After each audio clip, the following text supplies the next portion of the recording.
We are live now. This is Sarita Maurya. Welcome to Narayana education. आप सबका Narayana education में एक बार फिर से स्वागत है। आज हम बात करने वाले हैं, हमारा आज का टॉपिक है कि गर्भ में शिशु जब होता है तो उसका विकास किस प्रकार से होता है, कितनी अवस्थाएं चलती हैं और उन अवस्थाओं में उनके अंगों का वृद्धि और विकास किस प्रकार से होता है। आज हम इस बारे में बात करने वाले हैं। जैसा हम आगे बात कर चुके हैं कि प्रसव किस प्रकार से था, कितनी जो है उसके कितने प्रकार थे और उस प्रसव के दौरान जो है प्रसवकालीन जो अवस्थाएं थी उसके बारे में हमने चर्चा कर ली थी। तो प्रसवकालीन अवस्थाओं के बारे में हमने बात किया था। जो बर्थ स्टेज था बेबी का, उसमें हमने बात किया था, एक था हमारा विस्फारण अवस्था। विस्फारण अवस्था जो कि लंबे काल तक चल रही थी, जिसमें हमने बात किया था कि यह जो है लगभग 8 से 10 घंटे की अवस्था होती है, 6 से 8 घंटे की अवस्था जिसे हम मानते हैं। तो इसमें क्या होता है, संकुचन होता है ग्रीवा में और जो है ग्रीवा फैलती है और इस प्रकार से दर्द का जो है ये लगभग 6 से 8 या 6 से 10 घंटे तक दर्द का ये चलता रहता है और इसमें संकुचन होता है और बच्चा जो होता है धीरे धीरे इसमें मूव करना शुरू करता है, प्रसव के स्थिति में आता है। उसके बाद दूसरा हमने बात करी थी निष्कासन की अवस्था। तो निष्कासन अवस्था में हमने देखा था कि यह जो है इसमें बच्चा पूर्ण रूप से क्या हो रहा था, बेबी का बर्थ हो रहा था, इसमें बच्चा जन्म ले रहा था और इसे जो है ये इसमें ये पुशिंग ऑफ बर्थ इसे कहा जा रहा था, क्योंकि इसमें माँ को पुश करने की ज़रूरत होती है तब जा कर के बच्चे का बर्थ होता है, जो कि मुख्यतः 2 से 3 घंटे का था। और आगे हम बात किए थे, हमारा लास्ट वाला था जिसमें हमने बात किया था संपूर्ण निष्कासन की अवस्था, जो लगभग आधे घंटे तक होती है, 15 मिनट से आधे घंटे मान के चलिए, या 10 से 15 मिनट। तो इसमें क्या होता है, इसमें निष्कासन अवस्था में ही बच्चे का प्रसव हो जाता है। उसके बाद इसमें क्या होता है, इसमें संपूर्ण जो है संपूर्ण तरीके से प्रसव की अवस्था होती है। इसमें संपूर्ण तरीके से हर चीज़ जो है, जो उसके अंदर माँ के गर्भ में प्लेसेंटा आदि होता है, इम्यूनिटिक सेक होता है, ये सभी क्या होते हैं, संपूर्ण तरीके से बाहर निकल जाते हैं। तो हमने इस बारे में आपसे बात कर ली थी कि जब बच्चे का बर्थ होता है तो यह 3 अवस्थाएं चलती हैं, जिसमें विस्फारण है, संपूर्ण निष्कासन या और इसके बाद निष्कासन। तो इसमें जो है हमने बताया ये सीरियल कैसा है, विस्फारण, निष्कासन और संपूर्ण निष्कासन की अवस्था, ये तीनों अवस्थाएं हमने पढ़ ली थी। तो आज हम बात करने वाले हैं कि जब बेबी बर्थ नहीं हुआ था, यानी जब बच्चा भ्रूण था, गर्भ में था, तो उसके विकास की जो स्थिति थी, वृद्धि हो रही थी, वो किस प्रकार से वृद्धि कर रहा था, इसके बारे में हम बात करेंगे। तो इसे हम एक हमारे होम साइंस में एक विद्वान हैं श्रीमती हरलाक, उनके अनुसार हम बात करेंगे कि ये विकास की अवस्थाएं किस प्रकार से चल रही थी। इन्होंने विकास की अवस्था को क्या क्या किन किन भागों में विभक्त किया है, इनके बारे में हम बात करते हैं। तो विकास की अवस्थाएं, आज का हमारा टॉपिक है विकास की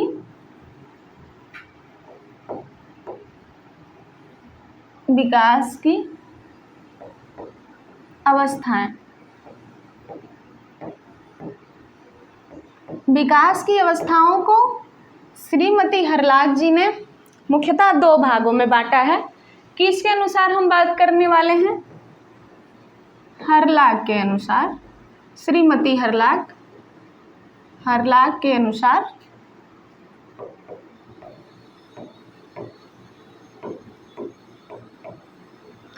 के अनुसार इन्होंने विकास को 2 भागों में विभक्त किया है। एक है जन्म के पूर्व का विकास या वृद्धि, एक है जन्म के बाद के विकास के बारे में।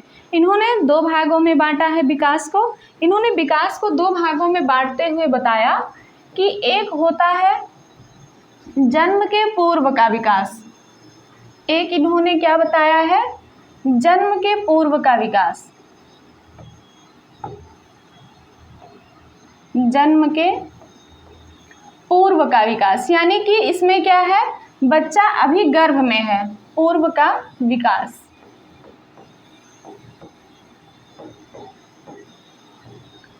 इसमें क्या है, बच्चा अभी गर्भ में है, ये गर्भकाल की अवस्था है, गर्भकालीन अवस्था। इसमें बच्चा अभी प्रसव नहीं हुआ है, बच्चा अभी गर्भ में है, तो ये गर्भकालीन अवस्था है। इसे हमने क्या बताया, जन्म के पूर्व का विकास। और दूसरा हम बात करते हैं, दूसरा हमारा कौन सा विकास है, जन्म के बाद का विकास या वृद्धि, जिसे हम क्या कहेंगे, ये बच्चा जो है प्रसव हो गया है, बच्चे का प्रसव हो गया है, वो एक शिशु के रूप में है, ये जन्म के बाद का विकास है, जन्म के बाद का विकास, बाद का विकास। इसमें क्या होता है, प्रसव प्रक्रिया पूरी हो चुकी होती है, बच्चे का जन्म हो चुका होता है, तो उस अवस्था में जो ये विकास और वृद्धि की जो अवस्थाएं चलती है, एक स्टेप के बाद दूसरा, जैसे शिशु काल है, शिशु के काल के बाद बचपनावस्था आएगी, बचपनावस्था के बाद वयासंधि आएगी, वयासंधि के बाद किशोरावस्था आएगी। तो ये सारी प्रक्रिया कब होती है, जब बच्चा जन्म ले लेता है, विकास के बाद की यह जो है जन्म के बाद की यह प्रक्रिया शुरू हो जाती है। तो जैसे हम बात करने वाले हैं, सबसे पहले हम बात करने वाले हैं जो बच्चा अभी जन्म नहीं लिया है, यानी कि वो गर्भ में है, तो उस विकास के बारे में हम बात करने वाले हैं। इसे क्या कहा उन्होंने, इन्होंने कहा प्री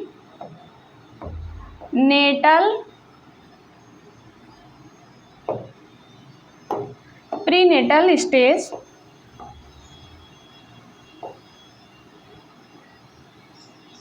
प्रीनेटल। और हम बात करेंगे कि दूसरी अवस्था को इन्होंने क्या कहा, इन्होंने दूसरी अवस्था को कहा पोस्ट नेटल। जब बच्चा जन्म ले लिया तो ये कौन सा स्टेज हो गया, पोस्ट नेटल। जब बच्चा गर्भ में था यानी भ्रूण की स्थिति में था, तो वह स्टेज कौन सा स्टेज कहा जा रहा था, प्रीनेटल स्टेज। और जब बच्चा जन्म ले चुका है तो उसे पोस्ट नेटल स्टेज कहते हैं। तो इस प्रकार से प्री माने क्या होता है, प्री का अर्थ ही है कि ये छोटा कॉन्सेप्ट दर्शा रहा है कि अभी वो प्री है, अभी वो पूरी तरीके से मेच्योर या जो है प्रसव के बाद नहीं हुआ है, यानी कि वो अभी बहुत ही गर्भकालीन या छोटे बच्चे की जो है ये दर्शा रहा है। तो इस प्रकार से देखा जा रहा है कि ये जो प्री नेटल स्टेज है, इसे हरलाक महोदया इन्होंने 3 भागों में बांटा है। प्री नेटल स्टेज को इन्होंने 3 भागों में बांटा है। तो अब हम बात कर लेते हैं प्री नेटल स्टेज के बारे में कि ये क्या है। यानी कि बच्चा गर्भ में है तो उस स्थिति में वो किन किन अवस्थाओं से होकर के गुजरता है, इसके बारे में हम बात करते हैं। इसको इन्होंने 3 भागों में बांटा है प्री नेटल स्टेज को, यानी जब बच्चा गर्भ में है तो वो 3 अवस्थाओं से होके गुजरता है। एक है पहला हमारा बीजावस्था,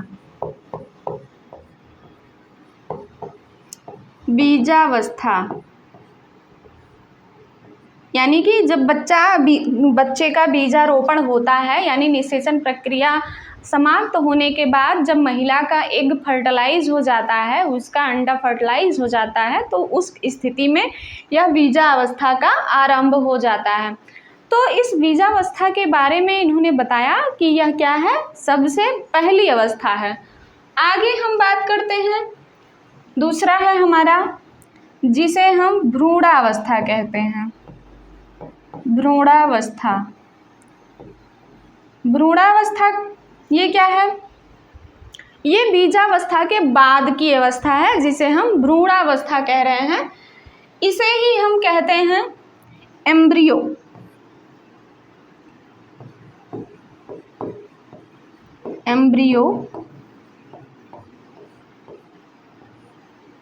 इसे हम एम्ब्रियो कहते हैं और इसे हम जाइगोट कहते हैं। जाइगोटिक स्टेज या जाइगोटिक अवस्था कह लीजिए, जाइगोटिक या जाइगोट। आगे है दूसरा, हमने बात करी भ्रूणावस्था जिसे हम एम्ब्रियो कह रहे हैं। और लास्ट है हमारा शिशुकाल। शिशुकाल, अभी हम किसके बारे में बात कर रहे हैं? अभी हमारा जो शिशु है वो गर्भ में ही है, गर्भ में ही 3 अवस्थाओं से गुजर रहा है। सबसे पहले बीजावस्था, यानी कि जब जब निषेचन की प्रक्रिया होती है और एग फर्टिलाइज हो जाता है तो वह जो है बीजावस्था या जाइगोटिक अवस्था कहलाती है। उसके बाद आता है भ्रूणावस्था, जब जो है जो जाइगोट है वो थोड़ा सा विकास करता है और इसके बाद वो भ्रूण की स्थिति में पहुंचता है तो उसे भ्रूणावस्था या एम्ब्रियो काल कहते हैं। आगे है शिशुकाल। शिशुकाल का मतलब है कि बच्चा जो है अब परिपक्व होने लगा है, गर्भ में उसकी स्थिति अब शिशु के रूप में होने लगी है। इसे इंग्लिश में कहते हैं फीटस।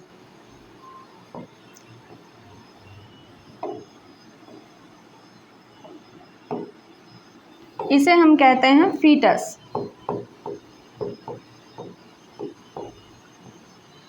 तो हम बात कर रहे थे जन्म के पूर्व की अवस्था की। बालक जब छोटा है यानी गर्भ में है तब जो है 3 अवस्था चल रही है, एक बीजावस्था है, भ्रूणावस्था है और शिशुकाल की अवस्था है, जो कि इंग्लिश में अगर हम कहें तो पहला है जाइगोटिक स्टेज, दूसरा है एम्ब्रियो और तीसरा है फीटस।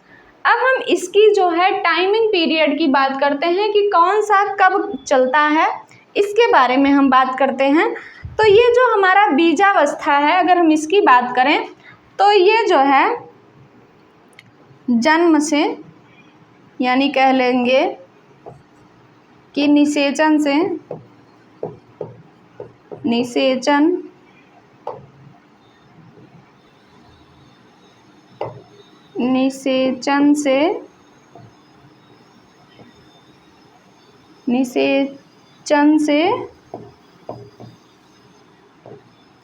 2 सप्ताह तक की अवस्था है। कौन सी? ये जो हमारा बीजावस्था है ये कितने समय से चलता है? ये जब बच्चे का जो है, जब ये जाइगोट बनता है, बच्चे का बीजारोपण होता है, उस स्थिति से ले करके 2 सप्ताह तक की जो टाइमिंग पीरियड है वो किसकी होती है? वो बीजावस्था या जाइगोटिक पीरियड की होती है। अब हम बात करते हैं भ्रूणावस्था, जिसे हम एम्ब्रियो पीरियड कह रहे थे। एम्ब्रियो पीरियड कब से कब तक है इसके बारे में हम बात करते हैं। तो यहाँ जो है हमारा 2 सप्ताह से लेकर के 2 सप्ताह का मतलब कह लीजिए 15 दिन या 14 दिन, 2 सप्ताह से 2 माह, कितने दिन के लिए यह होता है? 2 सप्ताह से 2 माह। यह जो है क्या है? यह एम्ब्रियो पीरियड है, जिसे हम भ्रूणाकाल या भ्रूणावस्था या भ्रूणकाल के नाम से जानते हैं। आगे हम बात करेंगे शिशुकाल यानी फीटस स्टेज क्या है। फीटस स्टेज में 2 माह से लेकर के ये क्या है, 2 माह से पूरा जन्म तक की अवस्था है। जन्म तक, जब तक बच्चे का जन्म नहीं हो जाता है तब तक की अवस्था क्या है? 2 माह से, यानी 2 माह का मतलब है 8 सप्ताह से लेकर के जन्म तक की अवस्था ये होती है। कौन सी? Foetus stage. और हम देखते हैं कि क्या क्या जो है इसकी विशेषता है, इसके बारे में हम थोड़ा सा बात कर लेते हैं। तो इसके विशेषता के बारे में अगर हम बात करें तो इसमें क्या होता है, बीजावस्था में बालक का जो है विकास शुरू हो जाता है। बीजावस्था में अगर हम बात करें तो इसमें बालक का जो है विकास शुरू हो जाता है, इसमें विकास का आरंभ हो जाता है, विकास शुरू हो जाता है।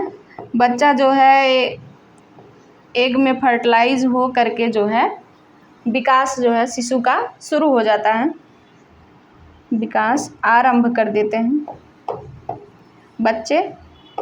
विकास प्रारंभ या आरंभ जो भी कह लीजिए, यहाँ से शुरू हो जाता है। आपसे क्वेश्चन बनता है कि बच्चे का विकास या भ्रूण का विकास कब से शुरू हो जाता है? तो इसमें आप बताएंगे बीजावस्था में ही बच्चे का विकास शुरू हो जाता है। कितने समय में? इसे हम बताते हैं तो यह हम कह सकते हैं एक सप्ताह में, एक सप्ताह यानी 7 दिन या 8 दिन जो भी मान लीजिए, एक सप्ताह से क्या होता है, एक सप्ताह से विकास शुरू हो जाता है। यानी एक सप्ताह में क्या होता है, जो भ्रूण है वो क्या करता है, जाइगोट, वो गर्भ में स्थापित होने लगता है, यानी गर्भ में उसका स्थापन हो जाता है। उसके बाद अगर हम बात करते हैं भ्रूणावस्था की, तो इसमें क्या होता है, इसमें वृद्धि और विकास का प्रारंभ हो जाता है। वृद्धि और विकास इसमें शुरू हो जाती है, वृद्धि और विकास इसमें दोनों होने लगता है, वृद्धि भी शुरू हो जाती है, वृद्धि और विकास, वृद्धि और विकास दोनों क्या होते हैं, प्रारंभ हो जाते हैं। वृद्धि और विकास का प्रारंभ, यानी कि अब इसमें बच्चा जो है उसके विभिन्न अंगों की वृद्धि होनी शुरू हो जाती है। किस स्टेज में, भ्रूणावस्था में, जो कितने समय के लिए थी, 2 सप्ताह से 2 माह की थी।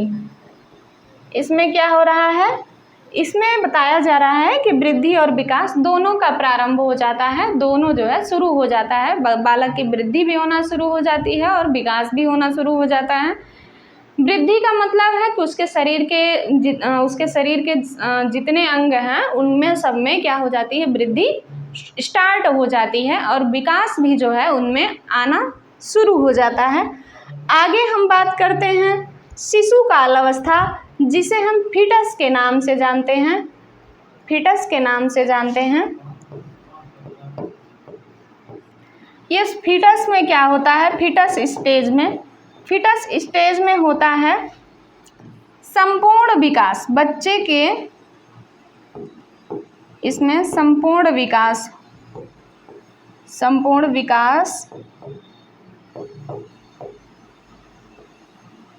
या एक तरीके से कह लेंगे, अगर हम इसको एक शब्द में देखें तो हम इसे कह लेंगे सभी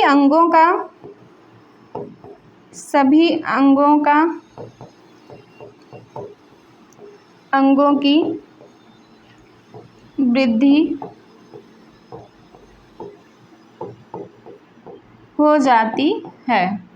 यानी बच्चा जो है एक संपूर्ण शिशु का रूप ले लेता है। इसमें जो है उसके सभी अंग जो है निर्मित हो जाते हैं, प्रॉपर तरीके से स्पष्ट हो जाते हैं। तो हमने देखा कि ये जो बीजावस्था है इसमें विकास 1 सप्ताह से शुरू हो जाती है, जबकि ये चलता कितने टाइम तक है, बीजावस्था हमारा 2 सप्ताह तक ही चलता है, ये 2 सप्ताह तक ही चलता है। तो इस 2 सप्ताह में जो है 1 सप्ताह से विकास का शुरू हो जाता है, और यह जो है ये 2 सप्ताह से लेकर के 2 माह है, ये 2 माह है। तो ये 2 माह में जो है वृद्धि और विकास दोनों प्रारंभ हो जाते हैं, यानी जो शरीर का अंग है उसमें वृद्धि भी होना शुरू हो जाती है धीरे धीरे। और वृद्धि का कार्य पूरा कब होता है, यानी कि संपूर्ण शिशु का रूप जो जाइगोट है, जो एक एग है, ओवम है, वो संपूर्ण शिशु का रूप कब ले लेगा, सभी अंगों का निर्माण कब हो जाएगा, तो ये फीटस स्टेज में, यानी शिशु काल में, फीटस स्टेज में, जो कि हमारा कितने समय का है, 2 माह से जन्म तक, 2 माह से जन्म तक की ये अवस्था है। ये क्या होती है, जन्म तक। इसमें क्या होता है, बच्चे के सभी अंगों का जो है विकास हो जाता है और वृद्धि भी हो जाती है, यानी संपूर्ण शिशु का आकार प्रकार निर्मित हो जाता है, निर्माण हो जाता है। एक संपूर्ण शिशु जो है परिपक्व शिशु के रूप में बदल जाता है। तो इस प्रकार से हमने देखा कि ये जो हमारा जन्म के पूर्व की अवस्था है, जिसे हरलाख के अनुसार हम देख रहे थे, इसे हम कह रहे थे प्रीनेटल स्टेज। आपसे ये क्वेश्चन भी पूछा गया था, सन 2021 का ही क्वेश्चन है, इससे जो है रिलेटेड क्वेश्चन आया था सन 2021 में, कि प्रीनेटल के बारे में पूछा था। तो प्रीनेटल क्या है, इसके बारे में ये क्वेश्चन बना था। तो यानी ये बहुत ही महत्वपूर्ण है। अगर हम इसके बारे में जानें तो ये बीजावस्था हमारा चल रहा था कब? प्रीनेटल को 3 भागों में बांटा गया, जैसा कि देख रहे हैं। तो पहला है बीजावस्था, दूसरा है भ्रूणावस्था, तीसरा है शिशुकाल, जिसे हम क्या कह रहे थे? जाइगोट, दूसरा एम्ब्रियो, तीसरा है हमारा फीटस। कौन सा है तीनों? जाइगोट, एम्ब्रियो और फीटस। जाइगोट में क्या हो रहा था? जाइगोट में विकास जो है जाइगोट का धीरे धीरे शुरू हो रहा था। एम्ब्रियो में क्या हो रहा था? विकास और वृद्धि दोनों जो है प्रारंभ हो रही थी। लेकिन यह वृद्धि और विकास एक संपूर्ण बालक को कब परिपक्व करता है? ये जाकर के फीटस की अवस्था में ही हो पाता है, यानी एक संपूर्ण शिशु का आकार प्रकार या परिपक्व शिशु का निर्माण हो जाता है। वो किस स्टेज में? फीटस स्टेज में। तो तीनों के बारे में हमने बात करी। ये चलता कब है? ये जो है निषेचन से 2 सप्ताह चलता है, ये 2 सप्ताह से लेकर के 2 माह तक चलता है, और ये 2 माह से लेकर के जन्म तक चलता है। अगर 2 माह न लिख करके आ जाए कि 8 सप्ताह, तो भी हमारा क्या है? क्वेश्चन सही है। अगर इसे 2 माह ना दे करके 8 सप्ताह आपसे पूछ लिया जाए तो भी हमारा क्वेश्चन क्या है? राइट है। 8 सप्ताह से लेकर के जन्म तक, इस तरीके से अगर पूछ लिया जाए तो भी हमारा सही है। अगर यहाँ पे 2 सप्ताह ना दे करके यहाँ 15 दिन लिख दिया जाए तो भी हमारा क्वेश्चन सही है। 15 दिन से 2 माह, 15 दिन से 2 माह कह दे, या फिर 15 दिन से जो है 2 माह यानी 8 सप्ताह दे दे। तो इस प्रकार से माह सप्ताह को आप उसी तरीके से कन्वर्ट कर लीजिएगा, अगर आपको समय का ज्ञान होगा कि कितने कितने समय में कौन कौन सा पीरियड चलता है। तो इस प्रकार से हमने बहुत ही महत्वपूर्ण आपसे चर्चा करी विकास की अवस्था के बारे में, जो कि हम कब से विकास की अवस्था कब से शुरू हो जाती है? जब बच्चा गर्भ में रहता है तभी से विकास की अवस्था शुरू हो जाती है। इसके बारे में हमने आपको बताया। सबसे पहला है हमारा बीजावस्था, जिसे हम जाइगोट कह रहे हैं। यह हमारा कब से कब तक चलता है? या जो है निषेचन से 2 सप्ताह तक चलता है। दूसरा है हमारा एम्ब्रियो पीरियड, जिसे हम भ्रूणावस्था कह रहे थे, या 2 सप्ताह से 2 माह तक चलता है। तीसरा है हमारा शिशुकाल, जिसे हम फीटस कह रहे थे। ये कितने समय से शुरू होता है? ये जो है 2 सप्ताह से 2 माह से लेकर के जन्म तक की अवस्था होती है। कौन सी? शिशुकाल या फीटस की अवस्था। आई होप आपको ये समझ में आया होगा। और हमारा ये जो है आपको जन्म के पूर्व की अवस्था जो है इसी प्रकार से है, ये जो है आप ध्यान में रखिएगा। तो आपको हमारी क्लास पसंद आई होगी। अगर आपको हमारी क्लास पसंद आई हो तो लाइक शेयर सब्सक्राइब अवश्य करिएगा। धन्यवाद।